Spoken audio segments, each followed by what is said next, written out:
Hello मेरे प्यारे बच्चों, कैसे हैं आप सभी। आई होप आप लोग बहुत अच्छे होंगे और स्वस्थ रह के अपनी पढ़ाई को आगे कंप्लीट कर रहे होंगे। जैसा कि आप सभी जानते हैं, हम लोग का जो कल से इतिहास का जो सीरीज स्टार्ट हुआ है, ठीक ना। अभी हम लोग यहाँ पे 10th का सारा सब्जेक्ट धीरे धीरे करके कंप्लीट करने वाले हैं। हम लोग उसी की ओर बढ़ रहे हैं। और हम लोगों ने अभी स्टार्ट किया क्या चीज़ यहाँ पे, सोशल साइंस का एक पार्ट इतिहास। इतिहास में हम लोगों ने फर्स्ट चैप्टर को स्टार्ट किया है, ठीक, जिसमें हमारा था यूरोप में राष्ट्रवाद। आप सब में से जो भी बच्चे पिछले सीरीज को नहीं देखे हैं पार्ट 1 को, आप उसको जरूर जाके देख लीजिएगा। आप लोगों में से बहुत बच्चों का कमेंट भी अच्छा रहा, ठीक ना, यानी रिस्पॉन्स सही रहा, तो मैं इस सीरीज को आगे बढ़ा ही रहा हूँ, ठीक। और जो भी बच्चे आज इस वीडियो को देख रहे हैं, पीछे के वीडियो को नहीं देखे हैं, आप उस वीडियो को जाके देख लीजिएगा, ताकि आपको चीज़ें क्रमबद्ध तरीके से समझ में आएंगी, ठीक ना। तो आइए आज का टॉपिक हम लोग अपना स्टार्ट करते हैं। आप लोग साथ में नोट्स बनाते जाइएगा। जब भी इस वीडियो को देखिएगा तो सबसे इम्पोर्टेंट काम जो आपका है वो है नोट्स बनाते जाना। आपको नोट्स बनाते जाना है साथ में, ठीक ना, क्योंकि नोट्स ही आपको अंत में एग्जाम के टाइम में रिवीजन करने में बहुत मदद करेगी। और अभी आपको ये नोट्स जो भी है डिटेल्स में बनेगा, लेकिन जब भी आप इस टॉपिक को पढ़ें, अच्छे से समझें, तो आगे चल के फिर धीरे धीरे उसको आप शॉर्ट नोट्स बना लीजिएगा। जब आप चीज़ों को अच्छे से रिवीजन करते हैं, बार बार देखते हैं, तो फिर उसका शॉर्ट नोट्स आराम से बन जाता है, ठीक ना।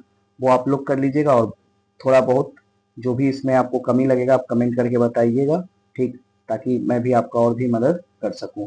और हम लोग इस चीज़ को, जैसे अभी इतिहास स्टार्ट किए हैं, फिर धीरे धीरे हम लोग जो है हर सब्जेक्ट की तरफ बढ़ेंगे। और अभी जून का महीना खत्म होने वाला है, जुलाई से एक तरह से मानिए जून में अब कुछ ही दिन बचा है, जुलाई से लेके अभी हम लोग के पास जनवरी तक टाइम है, ठीक ना। बोर्ड का जो एग्जाम होगा वो फरवरी में होना है, तो जुलाई से जनवरी अभी अच्छा खासा टाइम है। हम लोग सारे चीज़ को अच्छे से यहाँ कवर करेंगे, और बहुत ही बेहतरीन लेवल पे आपको कंटेंट मिलेगा, बहुत ही अच्छे लेवल पे बेहतरीन तरीके से पढ़ाई मिलेगी। और इसको आप अगर अच्छे से रेगुलर देख रहे हैं और कंटिन्यू कर रहे हैं, तो आप यकीन मानिए कि 450 प्लस मार्क्स तो बिहार बोर्ड में लाना आपके लिए आम बात हो जाएगा, ठीक ना। आप इससे ज़्यादा मार्क्स भी ला सकते हो, डिपेंड करेगा कि आपने कितनी मेहनत की है।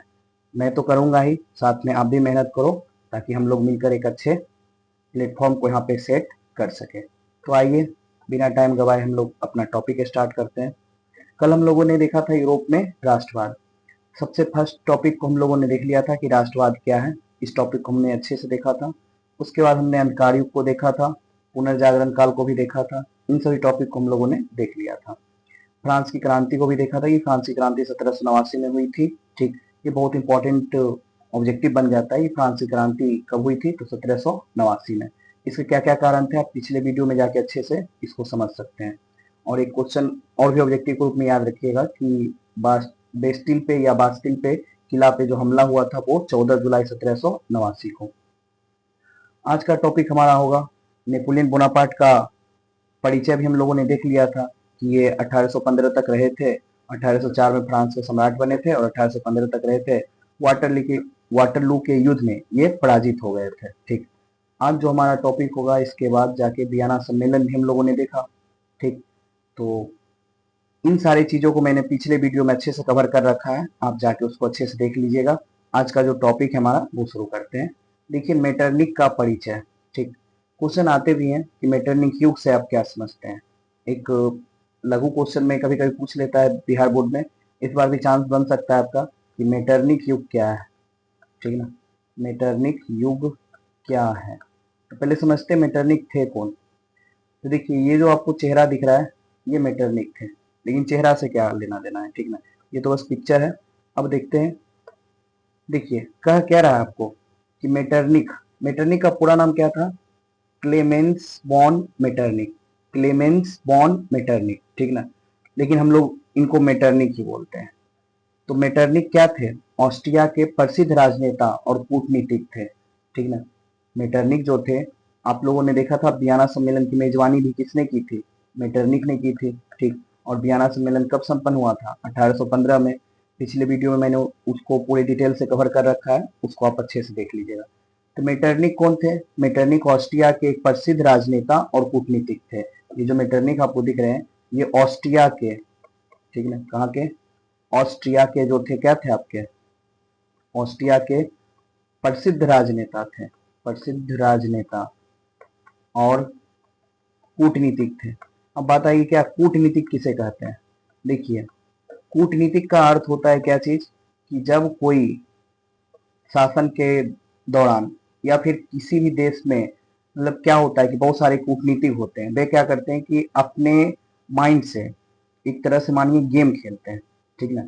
वे अपने माइंड से गेम खेलकर जनता को, मतलब एक तरह से कह सकते हैं कि वे अपने काम को संपूर्ण करवाने के लिए जनता के साथ जो गेम खेलते हैं वो एक तरह से कूटनीतिक कहलाता है।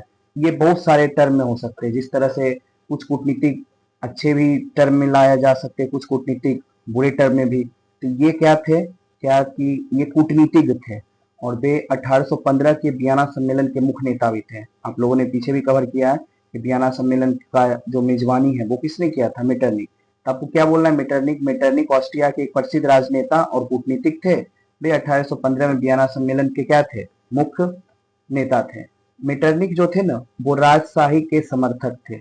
मैंने आपको कल भी बताया था राजशाही का क्या अर्थ है, कि राजा का शासन, ठीक। वे इसके क्या थे, समर्थक थे, समर्थन करते थे कि राजा का ही शासन रहे।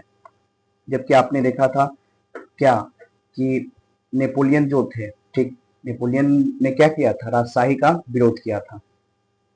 तो कह रहा है मेटरनिक राजशाही के समर्थक और राष्ट्रवाद और उदारवाद के क्या थे, विरोधी। तो ये मतलब क्या चाहते थे, ये राजशाही को पुनः स्थापित करना चाहते थे। ये राष्ट्रवाद और उदारवाद के क्या थे, विरोधी। उदारवाद का अर्थ होता है सबको साथ लेके चलना, ऐसे विचार जो रखते हैं उनको उदारवादी कहते हैं, ठीक ना। और राष्ट्रवाद का अर्थ है पूरे राष्ट्र के लिए समर्पण। तो पूरी बात का एक बात है कि मेटरनिक कौन थे, तो मेटरनिक ऑस्ट्रिया के एक प्रसिद्ध राजनेता और कूटनीतिक थे। इन्होंने 1815 ईस्वी में क्या किया था, वियना सम्मेलन का जो मेजबानी किया था। और ये राजशाही के क्या थे, समर्थक थे, और राष्ट्रवाद और उदारवादी के क्या थे, विरोधी। देखिए क्वेश्चन जो बिहार बोर्ड में आपका बार बार आता है कि मेटरनिक युग क्या है, तो आपको क्या जवाब देना है। मेटरनिक जो है ना, ऑस्ट्रिया का चांसलर बना कब, 1815 में, जब नेपोलियन का अंत हुआ, ठीक। नेपोलियन बोनापार्ट का अंत कब हुआ था, मतलब अंत का कहने का मतलब है कि उनको वो पराजित हुए, ठीक ना। तो 1815 में पराजित हुए और इधर मेटरनिक क्या किए, ऑस्ट्रिया का चांसलर बने। तो 1815 से लेकर 1848 तक का जो समय है, ठीक, 1815 से लेकर 1848 तक का वह काल जब यूरोप की राजनीति पर मेटरनिक का प्रभुत्व था, उस युग को क्या कहते हैं, मेटरनिक युग। आप इसको सीधा सा भाषा में कह सकते हैं कि वह काल या वह समय जिस समय मेटरनिक ऑस्ट्रिया के चांसलर रहे, यानी 1815 से लेकर 1848 तक का काल मेटरनिक युग के नाम से जाना जाता है। तो ये आपको क्लियर हो गया होगा अच्छे से कि मेटरनिक कौन थे और मेटरनिक युग क्या है। आप इसको अच्छे से देख लीजिएगा।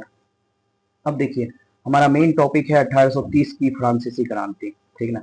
अब हम लोग किधर आ गए हैं, 1830 की फ्रांसीसी क्रांति की तरफ। ये क्वेश्चन भी बिहार बोर्ड में पूछ लिया जाता है क्या कि 1830 की क्रांति का वर्णन करें। तो आइए हम लोग चलते हैं, देखते हैं 1830 की क्रांति क्या क्या रही, ठीक।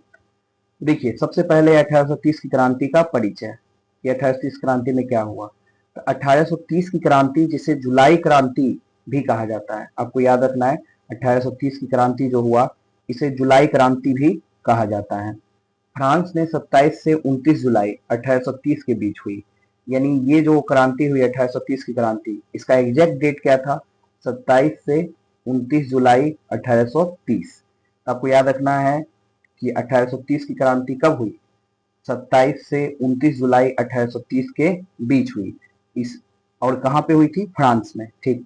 यह क्रांति राजा चार्ल्स दसम, ठीक ना, राजा चार्ल्स दसम, यहाँ पे राजा आपका कौन था, उस समय फ्रांस का राजा या शासक कौन था, चार्ल्स दसम था, जो कि निरंकुश था, निरंकुश नीतियों के विरुद्ध जनता द्वारा की गई थी। यानी 1830 की क्रांति किसके द्वारा की गई, जनता के द्वारा। और उस समय राजा कौन था वहां का, चार्ल्स दसम। और ये क्रांति कब हुई, 27 से 29 जुलाई 1830 में। इस क्रांति को जुलाई क्रांति भी कहा जाता है। और ये क्रांति क्यों हुई, क्या रीजन था कि ये क्रांति हुई। देखिए एक चीज तो आप जब इतिहास अच्छे से पढ़िएगा तब आपको एक चीज क्लियर रहेगा कि कोई भी क्रांति हो रहा है तो उसके पीछे क्या है, कि शासक कहीं ना कहीं निरंकुश है उसे जनता से कोई उतना मतलब नहीं रह जाता है। वे अपने सुख में, विलासिता जीवन में इतना व्यस्त हो जाता है कि वे जनता के प्रति सोचना ही एक तरह से मानिए कम कर देता है, जिसके कारण से जनता में जब असंतोष की भावना पनपती है तो उसमें क्या होती है, विरोध होता है। तो आइए हम लोग चलते हैं क्रांति के कारण को समझने के लिए कि क्या कारण था कि क्रांति हुई। 1830 की क्रांति का कारण क्या था, क्यों हुई 1830 की क्रांति का कारण। तो 1830 की क्रांति के कारण को समझने के लिए पहले आपको ये क्लियर रहना चाहिए कि 1830 की क्रांति को किस नाम से जानते हैं, जुलाई क्रांति के नाम से। क्यों जानते हैं, क्योंकि 27 से 29 जुलाई के बीच ये क्रांति हुई थी। और इस क्रांति में, ये क्रांति जो हुई किसके विरुद्ध हुई थी, फ्रांस का जो शासक था उस समय चार्ल्स दसम, उसके काल में हुई। और क्यों हुई, क्योंकि वो निरंकुश था, ठीक, उसने जनता के हित में कभी ध्यान नहीं दिया, तो इसके कारण जनता विरोध प्रकट किया और ये क्रांति हुआ। तो आइए समझते हैं क्रांति का कारण। पहला कारण है निरंकुश शासन, यानी वहां का जो शासक था वो निरंकुश था। तो कह रहा है चार्ल्स दसम राजाओं के दैवीय अधिकार में विश्वास करता था। अब ये डिवाइन राइट थ्योरी या दैवीय अधिकार क्या होता है, तो दैवीय अधिकार का मतलब हो गया क्या, जैसे कोई भी शासक है तो वो अपने आप को एक तरह से मान लीजिए क्या कि वो ये मानता था कि वो शासक है तो उसको ईश्वर के द्वारा बहुत सारा अधिकार मिला हुआ है, ठीक है, दैवीय अधिकार है। वो जो चाहेगा वो करेगा, वो जो चीज के बारे में सोचेगा वही सही है, वो जो बोलेगा वही नियम है, वही कानून है, ठीक ना। जिस तरह से आप लोगों ने बाहुबली मूवी देखा होगा तो उसमें बोला जाता है मेरा वचन ही है शासन। तो ये दैवीय अधिकार के अंतर्गत आ जाता है कि मैंने जो बोल दिया वही शासन है, ठीक ना, चाहे वो सही हो या गलत। तो निरंकुश शासन था। चार्ल्स दसम जो था राजाओं के दैवीय अधिकार में विश्वास करता था और जनता की इच्छाओं की उपेक्षा करता था, यानी उसको जनता से कोई लेना देना नहीं था, उसको कोई मतलब नहीं था कि जनता क्या सोच रहा है नहीं सोच रहा है, बस उसे इससे मतलब था कि उसने क्या सोचा, उसने जो कहा वो ही सही है। तो ऐसे शासक को निरंकुश शासन बोलते हैं। तो पहला रीजन क्या था कि जो चार्ल्स दसम था वो निरंकुश शासक था, वो राजाओं के दैवीय अधिकार में क्या करता था, विश्वास करता था और जनता की इच्छाओं की उपेक्षा करता था। तो फर्स्ट रीजन तो आपका ये है। सेकेंड, प्रेस की स्वतंत्रता पर रोक था, यानी प्रेस, जैसे भी आप जानते हैं कि प्रेस की स्वतंत्रता का अधिकार किस अनुच्छेद के अंतर्गत आता है, तो ये आपका आता है अनुच्छेद 19 के अंतर्गत, ठीक ना। प्रेस की स्वतंत्रता का अधिकार, जिसमें आपको क्या है कि अभी देखते हैं आप क्या है कि नॉर्मल सा कोई भी यूट्यूबर या जो भी है अपना, वो क्या करता है कि एक चैनल बनाता है, उस पर वो न्यूज दिखाने का कार्य करता है, क्योंकि प्रेस की स्वतंत्रता है अभी वर्तमान समय में। लेकिन उस टाइम क्या किया गया था कि प्रेस की स्वतंत्रता पर रोक लगा दिया गया था, प्रेस की स्वतंत्रता को रोका गया था कि नहीं आप कुछ भी नहीं छाप सकते हैं, कुछ भी नहीं बोल सकते हैं, आपको हर चीज सोच समझ के बोलना होगा, हर चीज राजा के हित में ही करना होगा। तो राजा ने समाचार पत्रों और प्रेस की स्वतंत्रता को सीमित कर दिया कि मतलब हर चीज जनता तक नहीं पहुंचना चाहिए, जिससे जनता में असंतोष बढ़ा। अब नॉर्मल सा बात है कि जैसे अभी मान लीजिए क्या चीज की अभी प्रेस की स्वतंत्रता का अधिकार सबको है, अब इस प्रेस की स्वतंत्रता का अधिकार सबको अभी रोक लगा दिया जाए, आपको कोई भी चीज न्यूज सही सही नहीं मिले, हर चीज पे रोक हो और आपको पता चले कि ये चीज बोलने पे आपको जेल हो सकता है, ये बोलने पे आपको सजा हो सकती है, तो उसमें क्या होता है कि प्रेस की स्वतंत्रता का अधिकार कम होता है। इससे आप में क्या होगा, असंतोष की भावना बढ़ेगी।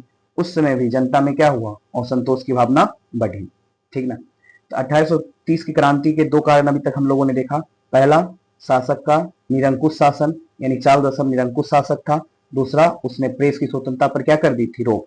देखिए एग्जाम में जब भी क्वेश्चन आएगा आप पॉइंट फॉर्मेट में जिस तरह मैंने ये दिया है इस तरह लिखिएगा तो थोड़ा आपको मार्क्स अच्छे मिलेंगे, क्योंकि पूरे पैराग्राफ लिखने से अच्छा है कि पॉइंट फॉर्म में लिखें, ठीक। और ये चीज अभी से अच्छे से आप सीख के रखिए, आगे आपको लाइफ में बहुत काम आने वाला है पॉइंट फॉर्म लिखने के लिए। तीसरा था संसद का विघटन। पहला रीजन क्या था कि शासक निरंकुश है, दूसरा रीजन है प्रेस की स्वतंत्रता पर रोक लगाया है, और तीसरा है संसद का विघटन। चार्ल्स दसम ने संसद को भंग कर दिया और नए चुनावों की घोषणा की, जो संसद चल रहा था उसको भंग कर दिया, ठीक, और नए चुनाव की घोषणा किया, जिससे राजनीतिक संकट उत्पन्न हुए। अब मान लीजिए कोई संसद चल रहा है, उसको एकाएक भंग कर देना और नए चुनाव की घोषणा करना, इससे क्या होगा कि संसद में जो भी सदस्य थे उनके बीच में असंतोष की भावना फैलेगी, सीधा सा बात है। अभी नॉर्मल सा आप सोचिए कि अभी मान लीजिए 5 या 6 सदस्य किसी जगह पे है और कोई शासक हो, वो चुनाव करके आया है या जैसे भी है, आप कोई शासक है उस चुनाव का या संसद का विघटन कर देता है, बोलता है फिर से चुनाव हो, वो 5 या 6 सदस्य जो थे उनमें क्या होगा, असंतोष की भावना पनपेगी कि ये क्या बात हुई भाई, ठीक ना। तो वही बात है संसद का विघटन। तो संसद का जब विघटन किया गया तो चार्ल्स दसम ने संसद को क्या किया, भंग कर दिया और नए चुनाव की घोषणा की, जिससे राजनीतिक संकट उत्पन्न हो गए। ठीक, तीसरा रीजन ये था। चौथा रीजन जो है आपका जुलाई अध्यादेश, बहुत ही इंपॉर्टेंट है, ध्यान रखना है। जुलाई अध्यादेश ये क्या था, 25 जुलाई 1830 को राजा ने ऐसे अध्यादेश जारी किए जिनसे, एक अध्यादेश का मतलब होता है नियम या कानूनों का एक संग्रह जिसको जनता के लिए लाया जाता है या जनता की मतलब एक जनता के हित में लाया जाता है। लेकिन यहाँ पे जो ऑर्डिनेंस था, अध्यादेश था, वो देखिए जनता के हित में तो नहीं था।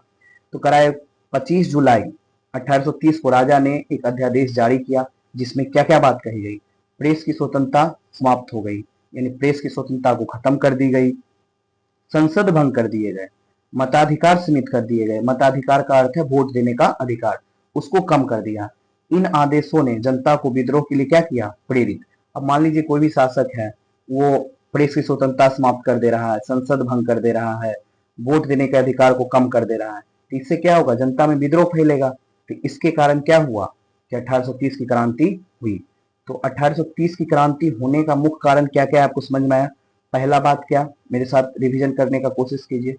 फर्स्ट बात हम लोग क्या कर सकते हैं, एक तरह से फर्स्ट बात जो आपका आएगा वो आएगा निरंकुश शासन। फर्स्ट बात निरंकुश शासन। सेकेंड बात, सेकेंड में क्या हुआ था कि प्रेस की स्वतंत्रता पर रोक लगाया गया, कम किया गया।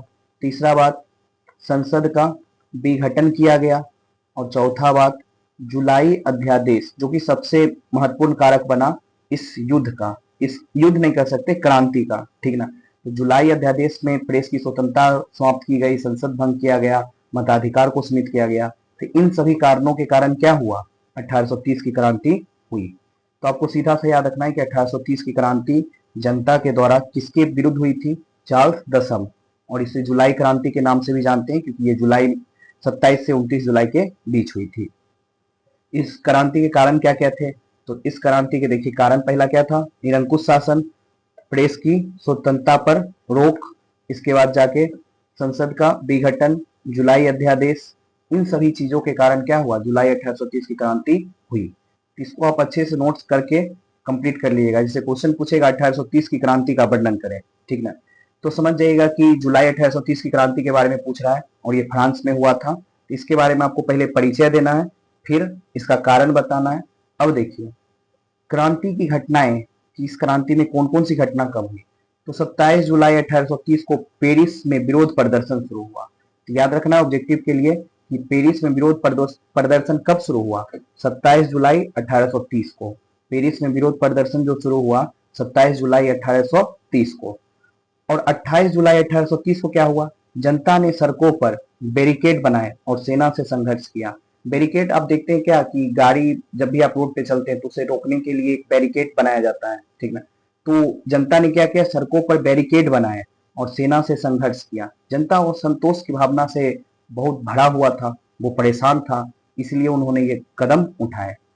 29 जुलाई 1830 को क्या हुआ, विद्रोहियों ने पेरिस पर नियंत्रण स्थापित कर लिया। जो भी जनता विद्रोह कर रहे थे उन्होंने क्या किया, पेरिस पर नियंत्रण स्थापित कर लिया। अंततः क्या हुआ, चार्ल्स दसम को अपना गद्दी छोड़कर देश से भागना पड़ा, ठीक ना। तो क्रांति की घटनाएं आपको याद रहेगी कि क्रांति कब से कब तक हुई थी, 27 जुलाई से 29 जुलाई 1830। 27 जुलाई को पेरिस में विरोध प्रदर्शन शुरू हुआ। 28 जुलाई को जनता ने क्या किया, सड़कों पर बैरिकेड बनाया और सेना से संघर्ष किया। 29 जुलाई को विद्रोहियों ने पेरिस पर नियंत्रण स्थापित किया, ठीक। और अंततः चार्ल्स दसम को क्या हुआ, देश छोड़ के भागना पड़ा। तो ये था 1830 की क्रांति क्या है, उसके परिणाम और घटनाएं। अब देखते हैं कि 1830 की क्रांति का प्रभाव क्या रहा। ये जो 1830 की क्रांति हुई तो उससे क्या क्या आगे चल के हुआ। तो फर्स्ट है राष्ट्रवाद को बढ़ावा मिला। आप नॉर्मल सा सोचिए कि सब लोगों ने मिलकर चार्ल्स दसम को गद्दी पर से हटाया तो सब में एकता की भावना आई होगी, राष्ट्रवाद है तो राष्ट्रवाद को बढ़ावा मिला। तो करा यूरोप के विभिन्न देशों में राष्ट्रीय एकता और स्वतंत्रता की भावना क्या हुई, मजबूत, लोगों में एकता आई, सबने मिलकर विरोध किया। तो इससे क्या हुआ, राष्ट्रीय एकता और स्वतंत्रता की भावना मजबूत हुई। निरंकुश शासन को चुनौती मिली। जो निरंकुश शासन था, आप देखें चार्ल्स दसम निरंकुश शासक था। राजाओं की पूर्ण सत्ता के विरोध जनता का क्या हुआ, विरोध बढ़ा। यानी इसके कारण क्या हुआ कि यूरोप के अन्य देशों में भी, ठीक ना, जहां जहां असंतोष पनप रहा था, इसको देखकर उसे और क्या हुआ, प्रेरणा मिली कि नहीं, जब फ्रांस में हो सकता है तो हम लोग भी कर सकते हैं। तो निरंकुश शासन को क्या मिलने लगी, चुनौती मिलने लगी। फिर क्या है, फ्रांस में संवैधानिक राजतंत्र की स्थापना हुई, यानी संविधान, ठीक ना, राजतंत्र की जो देखिए, एक होता है राजशाही राजतंत्र जिसमें राजा का ही सारा चीज चलता है। संवैधानिक राजतंत्र का मतलब हो गया कि लोगों के लिए नियम कानून बनाया जाएगा, ठीक ना, तो संवैधानिक राजतंत्र की, और लोग खुद अपना प्रतिनिधि चुनेंगे, ठीक। राजा चार्ल्स दसम को हटाकर लुई फिलिप प्रथम को राजा बनाया गया, यानी राजा चार्ल्स दसम को हटाया गया, जनता ने खुद से चुना। किसे चुना, लुई फिलिप प्रथम को, ठीक। तो चार्ल्स दसम के बाद फ्रांस का शासक कौन बना, लुई फिलिप प्रथम। फ्रांस में जो है चार्ल्स दसम जब गद्दी छोड़ा, देश से भागा, प्लान किया, तो अगला शासक कौन बना, लुई फिलिप। और वो खुद से नहीं बना, जनता ने उसे उस गद्दी पे बैठाया बैठाया, ठीक ना। नेक्स्ट है, यूरोप के अन्य देशों में विद्रोह फैले, जैसे बेल्जियम में, पोलैंड में, इटली में, जर्मनी में क्रांतिकारी आंदोलनों को भी क्या मिली, प्रेरणा। अब जैसे बेल्जियम में था, पोलैंड में, इटली में, जर्मनी में भी क्या चल रहे थे, क्रांति चल रहे थे।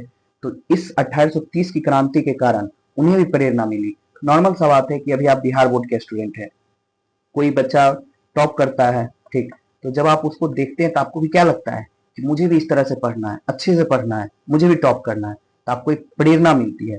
जब आप उसकी बातों को सुनते हैं, समझते हैं उन्होंने कैसे किया, तो आप भी उस तरीका से करना चाहते हैं। तो फ्रांस की जो क्रांति थी, उससे क्या हुआ, अन्य देश में जो क्रांति चल रही थी उसके लिए भी, ठीक ना, इसे प्रेरणा मिली कि जब वो देश कर सकता है तो हम लोग भी क्यों नहीं कर सकते हैं, ठीक।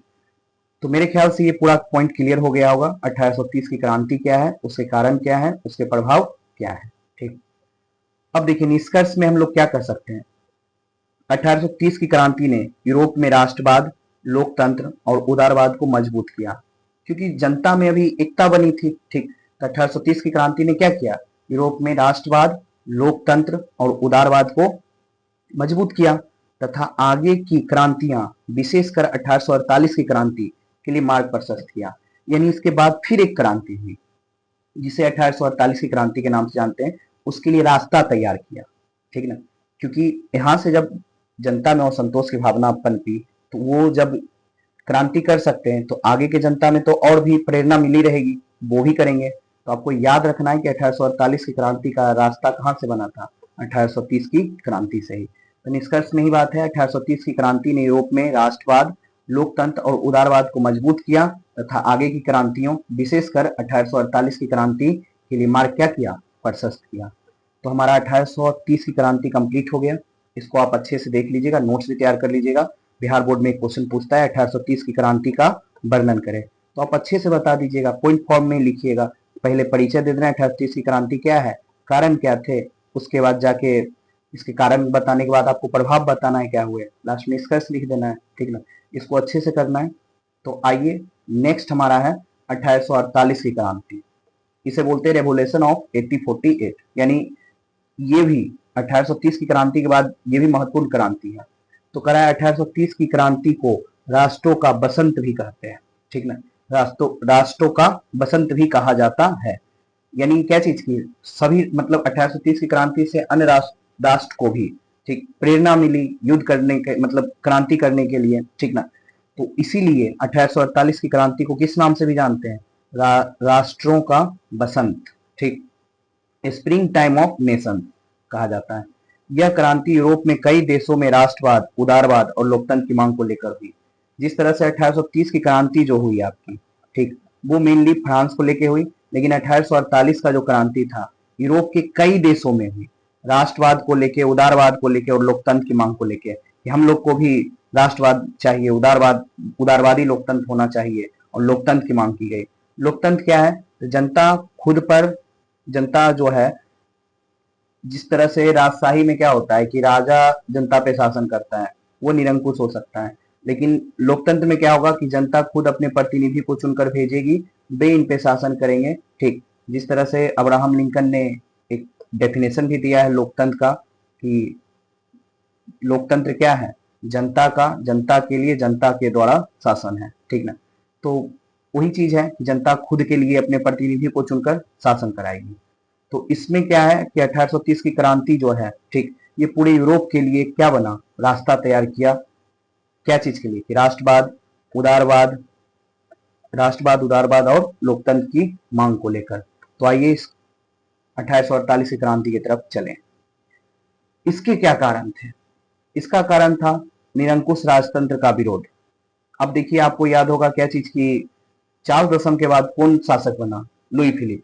वो भी पूरा अच्छे तरीके से शासन नहीं कर पाया, वे भी निरंकुश हो गए। तो निरंकुश राजतंत्र का क्या था? विरोध करना था। राष्ट्रीय एकता और स्वतंत्रता की क्या थी? जनता मांग कर रही थी, राष्ट्रीय एकता और स्वतंत्रता की मांग। आर्थिक संकट, बेरोजगारी और गरीबी। उस समय बहुत ज्यादा आर्थिक संकट, बेरोजगारी और गरीबी फैल गया, ठीक ना। फिर उदारवादी विचारों का प्रसार। अब उदारवादी विचारों को लोग जानने लगे, समझने लगे, इसका प्रसार हुआ। इससे भी क्या हुआ? क्रांति को आग मिली। 1830 की क्रांति से मिली प्रेरणा। इसका मतलब कारण क्या क्या है इसका? निरंकुश राजतंत्र का विरोध है, राष्ट्रीय एकता और स्वतंत्रता की मांग है, आर्थिक संकट, बेरोजगारी और गरीबी है। इन सभी कारण क्या हो रहा था कि 1848 की क्रांति, उदारवादी विचारों का प्रसार हो रहा था और 1830 की क्रांति से मिली प्रेरणा। तो 1848 की क्रांति का परिचय फिर क्या देना है हमें? कारण बताना है, क्या क्या कारण थे। अब है प्रमुख घटनाएं क्या क्या रही, क्या हुई 1848 की क्रांति में। तो फ्रांस में राजा कौन बना था चार्ल्स दशम के बाद? लुई फिलिप प्रथम को हटाकर गणतंत्र की स्थापना की गई, क्योंकि वो भी निरंकुश शासक हो गया था। तो उसे हटाकर फिर कौन? लुई फिलिप प्रथम को हटाया गया और गणतंत्र की स्थापना की गई, ठीक। जर्मनी में राष्ट्रीय एकता के लिए आंदोलन हुआ। और जर्मनी में कौन सा आंदोलन हुआ? राष्ट्रीय एकता के लिए, हम लोग मिलकर एक साथ आए, इसके लिए हुआ। इटली में विदेशी शासन के विरुद्ध संघर्ष तेज हो गया। देखिए, 1830 की क्रांति सिर्फ फ्रांस में हुई थी। 1848 की क्रांति में देखिए, फ्रांस में, जर्मनी में, इटली में, ऑस्ट्रिया में, हर जगह की जनता जागरूक हो गई थी। क्यों? 1830 की क्रांति जो है एक तरह से इन लोगों के लिए प्रेरणा बन गया था, ठीक ना। तो जर्मनी में राष्ट्रीय एकता के लिए आंदोलन हुआ, इटली में विदेशी शासन के विरुद्ध संघर्ष तेज हुआ, ऑस्ट्रिया में जनता के दबाव से मेटरनिक को पद छोड़ना पड़ा। आपको याद होगा कि 1848 में मेटरनिक को पद छोड़ना पड़ा। आपको याद होगा, अभी जस्ट हमने पढ़ा था कि मेटरनिक युग क्या है। 1815 से 1848 तक का युग मेटरनिक युग कहलाता है। इसी 1848 की क्रांति में मेटरनिक युग का भी क्या हो गया था? अंत हो गया था। तो ये हो गई प्रमुख घटनाएं 1848 की क्रांति का। अब हम आते हैं कि परिणाम क्या क्या मिले। राष्ट्रवाद की भावना मजबूत हुई, यानी राष्ट्रवाद जो था वो और ज्यादा फैला। लोकतांत्रिक अधिकारों की मांग बढ़ी, यानी लोकतांत्रिक अधिकार जो मांग उन्होंने उठाया था उसकी भी क्या हुई? मांग बढ़ी। इटली और जर्मनी के एकीकरण का क्या हो गया? मार्ग प्रशस्त हो गया। इस बार हम लोग का जो मेन टॉपिक आएगा वो आएगा इटली का एकीकरण और जर्मनी का एकीकरण। तो यहीं से इटली और जर्मनी के एकीकरण। अब एकीकरण क्या है? तो इटली और जर्मनी छोटे छोटे भागों में था, सबको एक साथ लाना था, यही क्या है? एकीकरण। कई देशों में संवैधानिक सुधार किए गए। बहुत सारे देश में जब ये क्रांति फैलने लगी तो वहां संवैधानिक सुधार किए गए, जनता पर ध्यान देना शुरू हो गया। निरंकुश शासन की शक्ति कमजोर हुई और जितने भी निरंकुश शासक थे सबकी शक्ति कमजोर हो गई। तो परिणाम क्या क्या रहा आपको समझ में आ गया है। राष्ट्रवाद की भावना मजबूत हुई, लोकतंत्र अधिकारों की मांग बढ़ी, इटली और जर्मनी के एकीकरण का मार्ग प्रशस्त हो गया, कई देशों में संवैधानिक सुधार किए गए, निरंकुश शासन की शक्ति कमजोर हो गई। तो ये 5 परिणाम है। अब हम लास्ट में निष्कर्ष देते हैं। 1848 की क्रांति यूरोप में राष्ट्रवाद, उदारवाद और लोकतंत्र की स्थापना के लिए हुए व्यापक जन आंदोलनों का समूह था। यानी 1848 की जो क्रांति हुई ये बहुत ही बृहत लेवल पर हुई, यानी बहुत ही बड़े पैमाने पर हुई, जिसने इटली और जर्मनी के एकीकरण का क्या किया? मार्ग प्रशस्त किया, यानी रास्ता तैयार किया। जैसे 1830 की क्रांति ने क्या किया? 1848 की क्रांति के लिए मार्ग प्रशस्त किया। उसी तरह 1848 की क्रांति ने क्या किया? इटली और जर्मनी के एकीकरण का मार्ग प्रशस्त किया। तो हमने देखा आज कि मेनली हमने जो देखा वो 1830 की क्रांति, उसका परिणाम, फिर जाके उसका प्रभाव भी देखा, और 1848 की क्रांति, उसका परिणाम देखा, ठीक, और क्या क्या घटनाएं रही। तो आज के लिए इस यहाँ यहीं तक रहने दिया जाए। आप लोग अच्छे से इसको देख के नोट्स कंप्लीट कर लीजिएगा, और जो भी आपको प्रॉब्लम आए आप कमेंट करके बता सकते हैं, ठीक ना, ताकि उस पर मैं और भी अच्छे से काम कर सकूं। बस आपका काम है अच्छे से पढ़िए इसको और रिवाइज करते जाइए। जितना ज़्यादा रिवीजन आप कीजिएगा उतना ज़्यादा आपके लिए बेनिफिट रहेगा। ठीक, और नोट्स जरूर कंप्लीट करते जाइएगा। ठीक ना। और जैसे ही चैप्टर समाप्त होगा तो हम लोग इसका सारा क्वेश्चन आंसर, ऑब्जेक्टिव, सारा चीज देखेंगे और साथ में ये भी देखते जाएंगे कि इस बार क्या क्या क्वेश्चन इस चैप्टर से आ सकता है। ठीक, ताकि मैं आपको पूरी तरीके से, हर एक तरीके से तैयार कर पाऊँ। तो आप लोग बस अच्छे से साथ दीजिए, अच्छे से रिवीजन कीजिए, इसको नोट्स कंप्लीट करते जाइए और आप बेहतर तरीके से इस पे विश्वास करके, ठीक ना, मेरे चैनल पे जो भी आप बच्चे देख रहे हैं, आप इसको एकदम विश्वास करके अच्छे से कर सकते हैं। धीरे धीरे आने वाले समय में आपको बेस्ट कंटेंट यूट्यूब पे मैं देने का प्रयास कर रहा हूँ कि आप लोगों को फ्री में, मुफ्त में, ठीक ना, अच्छा सा कंटेंट मिले ताकि आपको ज़्यादा इधर उधर करना ना पड़े और आप अच्छे तरीके से इसको जितना हो सके रिवीजन कीजिए, नोट्स बनाइए और इसको बेहतर तरीके से पढ़िए। ना कि सिर्फ ये सोच के पढ़िए कि बिहार बोर्ड में मार्क्स लाना है। देखिए, आपको बिहार बोर्ड में मार्क्स लाना है, ये ठीक है, आप अच्छे से मार्क्स लाइए, आप टॉप कीजिए, मैं भी चाहता हूँ। लेकिन अभी का जो समय चल रहा है, ठीक ना, मैं एक सेशन लूंगा, उसमें मैं बताऊंगा कि 10th क्लास तो आपको अच्छे से पढ़ना है ही, मार्क्स के लिए तो पढ़ना है, कोई बड़ा बात नहीं है वो, आपको नॉलेज के साथ नंबर लाना है। ठीक ना, नॉलेज के साथ, नॉलेज प्लस मार्क्स दोनों साथ रहना चाहिए। ये नहीं कि मार्क्स है नॉलेज है ही नहीं, ऊपर ऊपर शॉर्ट में पढ़ लिए हैं और मार्क्स ले आए हैं, टॉप कर गए हैं। ऐसा बिल्कुल मत कीजिएगा, क्योंकि अभी का जो टाइम चल रहा है वो कंपटीशन का दौर है। सिर्फ आप ही नहीं पढ़ रहे, बहुत बच्चे पढ़ रहे हैं, तो आप बेहतर लेवल पे पढ़िए। आप जिस चीज को टाइम दीजिए ना, उसको बहुत अच्छे से टाइम दीजिए। मैं इस पे एक सेशन लेके आऊंगा कि आपको कैसे 10 का तैयारी कंप्लीट करना चाहिए, एक एक चीज, उसके लिए मैं अलग से एक वीडियो बनाऊंगा। ये वीडियो ज्यादा लंबा हो जाएगा, इसलिए आज हम लोग यहीं तक रहने देते हैं। आप लोग यहाँ तक कंप्लीट कर लीजिएगा और जो भी आपको प्रॉब्लम आए, जो भी चीजें लगे कि नहीं समझ में आया, आप उसको कमेंट करके बताइएगा, मैं उसको और बेहतर तरीके से समझाने का प्रयास करूंगा। तो चलिए, बहुत बहुत धन्यवाद आप लोगों का कि आपने पिछले वीडियो को बहुत प्यार दिया। ठीक, उसी तरह इस वीडियो को भी प्यार दीजिए और अपना पढ़ाई अच्छे से करते रहिए। हम लोग फिर मिलेंगे अगले एपिसोड में। आज के लिए इतना ही। आप लोग अच्छे से रहिए, मस्त होके रहिए और मस्त होके पढ़ाई कीजिए। ठीक ना, चलिए मिलते हैं अगले एपिसोड में। Thank you.